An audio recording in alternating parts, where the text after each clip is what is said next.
Hello mga kanokis, kakatapos ko lang magpatuka. Ngayon naman, ako'y magbabakuna ng sisiw. Mag-isa lang akong magbabakuna, kaya kahirapan pero kakayanin. Ito muna ang aking gagawin. Itong kahon lalagyan ko ng ipa at dyan ko ilalagay ang aking babakunahan na sisiw. Magpakuha ako ng ipa. Ayan, ganda ang ipa. Hindi pa siya yung nabubulok. Ayan. Mag-start na akong magbakuna. Medyo papadilim na. Kukuhanin ko na yung aking tinimplang bakuna dun sa ref. Kaya nilagay ko sa ice gel. Na tayong magbakuna.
Ito yung ginamit kong bakuna.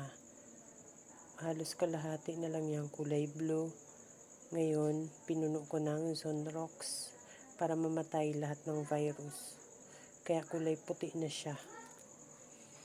Tapos lahat ng ginamit ko, binuhusan ko rin yun ng Zonrox. At itong lahat, ibabaon ko. Ganito ang tamang pag-dispose ng bakuna. Hindi siya pwedeng itapon kung saan-saan lang.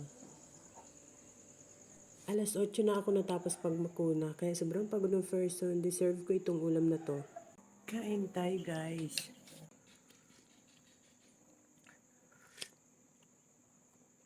Sarap. Sarap. Patis na may kalamansi. Hindi naman halatang sobrang pagod at gutom ko na dyan.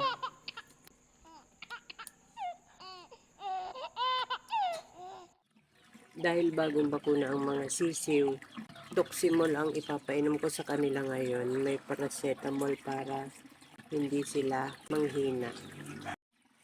That's all guys. Thank you so much for watching. Please like, share, and follow for more. Bye!